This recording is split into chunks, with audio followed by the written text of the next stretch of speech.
Hey guys, it's Andrea. I have my rolling project pan, my monthly update for you for the month of end of June. We're going into July. So I have 4 things coming out. I have 5 things to update you on, and I have 5 things to bring in because I don't know what happened. What is wrong with me? Even last month I said I somehow had 9 products instead of 10 and I was bringing one in, but I must not have. I must have got confused. I literally watched last month's video twice, just to make sure I had everything here to update. I must have missed out somewhere along the way a 10th product. So we have 10 products this time. I've made absolutely sure. Let's start with the stuff that's coming out. First of all, I finished up the CoverGirl Vitalist Elixir Foundation. Look at this. Isn't it satisfying to see a bottle that's like all scraped up? So the top line is where we started. You can see a couple months of updates and it's completely finished. This was really hard to actually get out. Like I had to use a Q-tip because this was a really thick foundation. I've considered getting a makeup spatula, but I don't really feel like spending 10 bucks on one. So I'm just gonna keep using Q-tips for when I have this issue. But anyways, I'm glad this is gone because I have really oily skin and this really doesn't work for me for most occasions. I really only got away with it because I was off work for a month and I was using this constantly. But now that I'm back at work, there was no way that I was gonna be able to use this. So I literally used it up like just filming videos and like going out at night for the last couple weeks. But it's gone. Yay! Foundation all gone. I'm so excited to be done this. It sucks because I can't repurchase it because they don't make it anymore, which I don't know why. I really don't know why. That is a really great foundation. So, but it's done. Also, I wanted to say today was a makeup only day, not hair. So I know my hair looks like trash. Okay, next is this. This is glorious. It's so rare that I use up lip products and especially rare that I use up lip glosses. But look at this. This is my Milani lip plumper in the shade, or it's a Keep It Full Nourishing Lip Plumper is what it's actually called, in the shade Prismatic Peach. I loved this. So last month it was up to here. This is where we were last month. I had actually used all this up just by it living in my purse. That's how much I love this lip gloss. So last month I decided why don't I just bring it into the project and finish it, and that's what I used in 1 month. Also, the stopper is completely out of it. Like it's completely gone. So yay for that. I'm so excited because very rarely do I use up lip products, but like how satisfying is that to look at? It's just so, you can see, you can see all the way through it. I'm so satisfied by that. Okay, so those are the 2 things that I actually used up. Now the next 2 are kind of like every month I bring in a palette and every month I bring in a highlighter, and we're gonna talk about those. So my goal for this palette last month was to use it 5 times. I had a little post-it note on here and I checked off every time I used it. This is the Flamingo palette by Violet Voss. The reason I decided to, instead of trying to hit pan on like an eyeshadow product, to actually just use an eyeshadow palette 5 times is because there are certain palettes in my collection. I have so many palettes. I feel like there's certain palettes that I just don't even know. I can't actually fully review them for you guys because I just haven't used them enough. So I really wanted to be able to fully review this, and I can tell you now, here, first of all, here's what it looks like. I'm pretty sure I used every shade. I think maybe the only shade I didn't use was this one here, this Surf, which is kind of like a steel blue. That's just not my jam. But I used everything else in this palette at least once.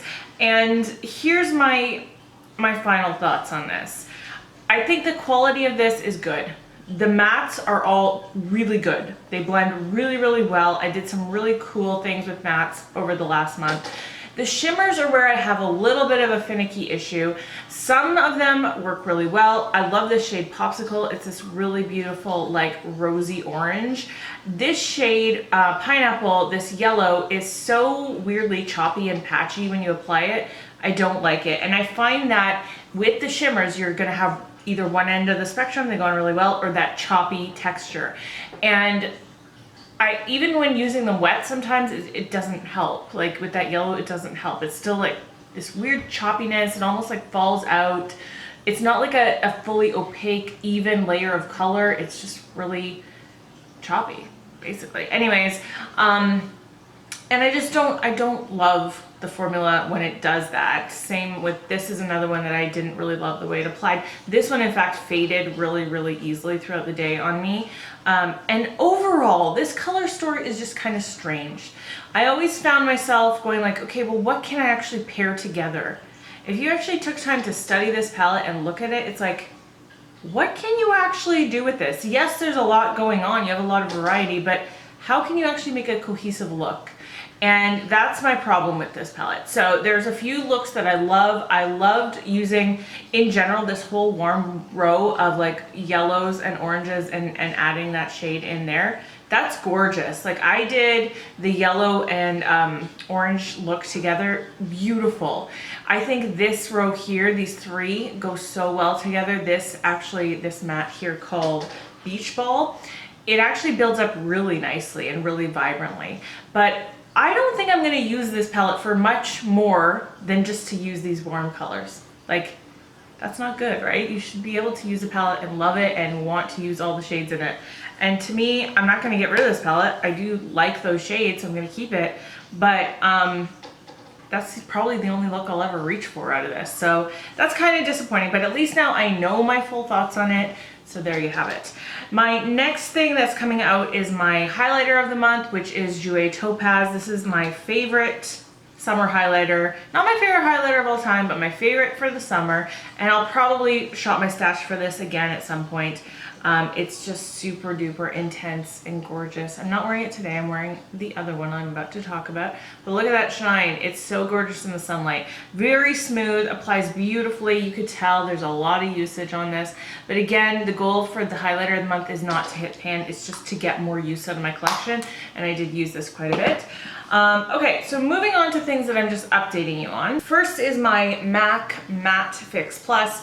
In my last update, I hadn't used much of it at all because again, I was off for a month and I wasn't needing mattifying things to get me through an entire day of work. And now I have been using it a lot more. So here's where we are. I had to transfer it from the actual bottle into another bottle because this one stopped working. So here is where we initially started, up here. And then this was last month. And then this is where we ended at the end of June. So that's how much use I got out of it.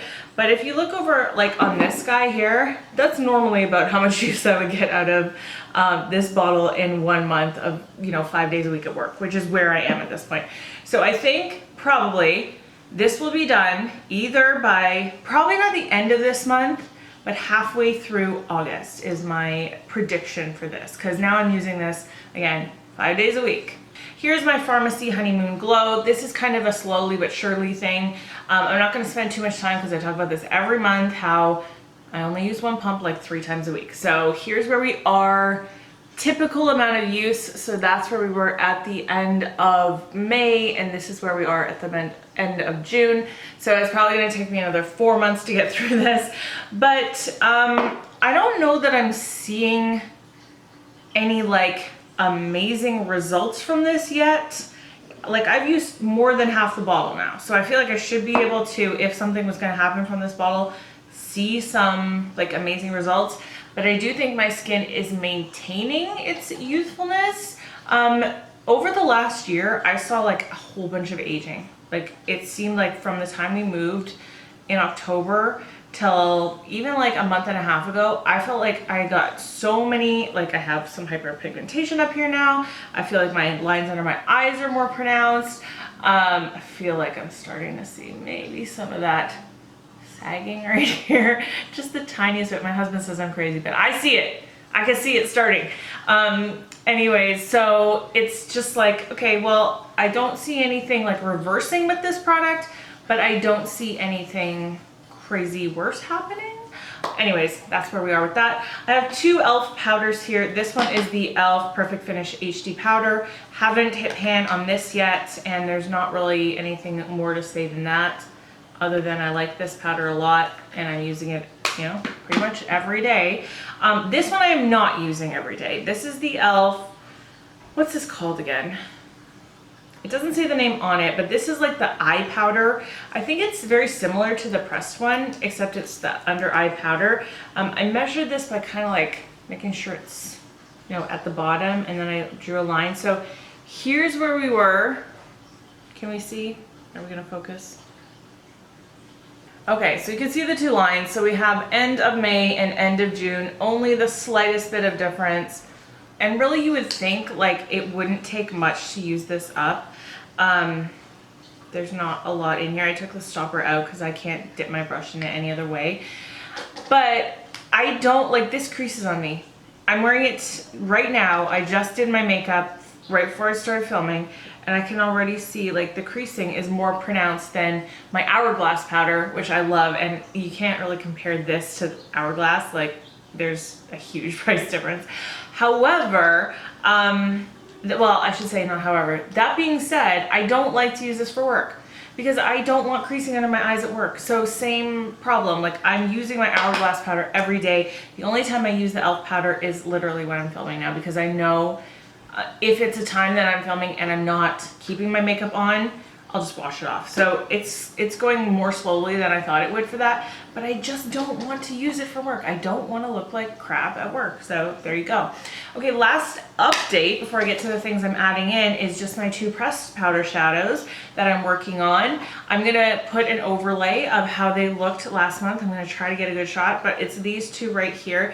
So we have Mac Brulee, which as you can see, lots and lots of pan. The goal for Brulee is to completely use it up. This one below it is Colourpop Issues, and the goal for that one is just to hit pan. I think, well, you can obviously see how much use is on Brulee. I think you can start to see, I'm pretty sure you guys can see it, the wear and tear that Issues is having.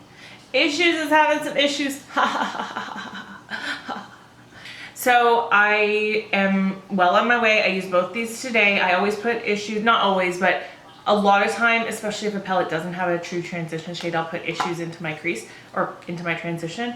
I don't do it all the time because a lot of time my palette has it, but I do use Brulee pretty much every day. I use that as my brow bone highlight and to set my matte painter lay. Here's the 5 things we're adding in. So the palette that I'm going to be using 5 times at least minimum this month is this one. This is the Neon Orange Huda Beauty palette. So this is new to me, and it's not like it's a palette that's been sitting around not getting used. I literally just bought this, but I've only used it once. And I, again, just want to be able to fully talk to you about all of my thoughts on this at the end of this month and be able to fully review it. So if I use it 5 times, I'm sure that is enough to really get all my thoughts together. I used it once before this. This is the look, like this is the palette I'm using today. I really like the matte. This is all matte except for that inner corner highlight. I really love the packaging, like even more than all of her other 9 pen palettes, because I love like how the acrylic kind of corresponds to what's going on inside. It's just so pretty. And I still love the layout of the 9 pen palettes. I think it's great. So you will hear my full thoughts on this in next month's update. Okay, I am doing another project pan. It's actually a collab project pan with a whole bunch of lovely ladies, and I'll link to the intro for that if you're interested. But one of the products in that is a highlighter, and I didn't want to have 2 highlighters going at the same time because I still use other highlighters. You know, I want to be able to use a lot of my collection and not be stuck on one thing. And I thought, you know what, if I have a highlighter in that project and a highlighter in this one and use other ones, they're just not going to see any use. So this might be cheating slightly, but I'm just going to have my highlighter be in both projects just for this 1 month. This is my Lancome dual finish highlighter in Sparkling Peach. The goal for this guy is to hit pan.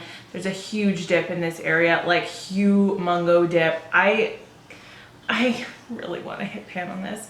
This is one of my favorite highlighters of all time. This is the highlighter I'm wearing today. Another really intense, really beautiful summer highlighter. I love it, love it, love it, love it. So let me give you a swatch because that also gives me an excuse to dip my finger back in that little divot, make it a little bit deeper. Here you are. Here's a swatch of this guy. So pretty, so pretty. Love it, love it, love it. Anyways, so this is in 2 projects just for this month. Hopefully I will hit pan soon. That project doesn't end this month though. That project goes until, when is it? September 2nd. So I have until then to actually hit pan, but I want to use it in both projects this month. Okay, 3 more things. One thing is a fragrance. I didn't have a fragrance in last month, but I wanted to do this one. This is Bobbi Brown Beach, and this is the rollerball. if you see right, where is it? Right back here. Right beside that flower vase is a full size of this. And I absolutely adore this fragrance. It is so good for the summer, and actually didn't put any on today. It's such a like beachy, like suntanny fragrance, but a little bit sweet. Like it doesn't smell like straight up suntan lotion. It has a little bit of sweetness to it. So I want to use this up because I have that. So there's no sense in me having both. But I love it. So I want to use this up. I have a feeling that it will take me to the end of the summer. I don't think I'll use this in 1 month, but I think I'll go to the end of the summer with this, which will be perfect timing. I can see myself wearing that into the fall, maybe even on certain days in the winter, but it's definitely a great summer scent. It's been a long time since I had an eyeliner in a project, and I was looking at this one the other day. This is actually a favorite eyeliner of mine. I don't use it all that often anymore, just because I use like brush tip pen eyeliners most of the time. But this is an Urban Decay 24/7 Glide On Eye Pencil in the shade Desperation, and it's gray. It's very clearly gray, which is a really nice shade to use with anything pink. Pink eye looks go so good with gray eyeliner. It's actually surprising. I love using this with any pink looks. So I want to use this, and I had to break my own rule. I hate measuring things on paper, but there was no other way to do it but to measure it on paper for this one. So we actually have a paper going now. This is where it is, measured right from the bottom, and we'll see the actual usage and how long this will take, because I have a feeling this could take to the end of the year. But I don't want this rolling pan project to be about using things up quickly all the time. Like, there should be some things in here that take a while and you can see consistent progress on them. So this will be one of those, I'm sure. Very last thing, I wanted to bring in another foundation. I have a huge question mark beside this one though. So this is the Wet n Wild Photofocus foundation in the shade Buff Bisque. This is my summer shade. Here's where we are. It's super hard to measure this because I feel like it sticks, like the foundation sticks to the sides of the glass, and you can never fully see, like fully transparent glass. However, you can see it's very, very speckled. Like you can see some through, so you can kind of measure it by seeing where the speckles end, which is about there. So I'm guessing it's about there. Also, it's going to be hard to get it all out because it has this like mechanism that's just a spatula. This is kind of like measuring your oil in your car. So you pull this out and you can kind of see like where it goes to. So that's how you apply it with this thing. But this is why I think I might need to buy an actual makeup spatula, because this has a very tiny little hole on it. And why do I make myself laugh at dirty jokes? If you guys knew the crap that makes me laugh, you might not follow me anymore. Anyways, so this, it's going to be hard to get it out. I don't know. Maybe I could just turn it over and pour it out at a certain point, kind of like with the Estee Lauder Double Wear, which is what you have to do because there's no pump on this. The other caveat to this guy is that I've worn this a lot this month because this is a really good one for oily skin and longevity. This is a very old foundation in my collection though. I think it wore really well a lot of days. Yesterday I wore it, and by the end of the night I was so oily and gross looking, and it had oxidized. But that being said, I also hadn't blotted in a while, and I hadn't put any powder on top of it, and I wore my makeup from like 7 a.m. till 10 o'clock at night, which is not typical. Like even on a work day, I won't wear it that long, but it was really orange by the end of the night. So I'm gonna use this month. We'll see how far I get with it. I want to use this whole thing up. I want to go through another foundation, especially again, this is pretty old and I want to use it up. But if I can't, and if it ends up being the kind of thing that's like just looks horrible on me, I'll give up on it, because I'm not going to sacrifice my vanity to use up makeup. You guys know, like I always say, you don't have a YouTube channel without having a certain amount of vanity inside you. I'm a little bit vain under the surface. Like, I like looking good, you know? So I don't want to look like an orange person. Anyways, we'll see how that goes. That is the end of my Project Pan update. I love doing these. I think panning has become so fun for me this year because of the rolling aspect of this. I say this at the end of every video. You're probably getting sick of it. Well, end of every panning video, you're probably getting sick of it, but I just love doing a rolling project pan. If you have not tried this, give it a shot. It's so satisfying to use things up and then see progress on other things, but because you're always using at least 1 or 2 things up every month, you have that satisfaction of like, oh, I did it. So that's where I am for the end of this month's update. I hope that you enjoyed this, and I hope you're having a great day today. I love you guys. I'll see you in my next video. Bye.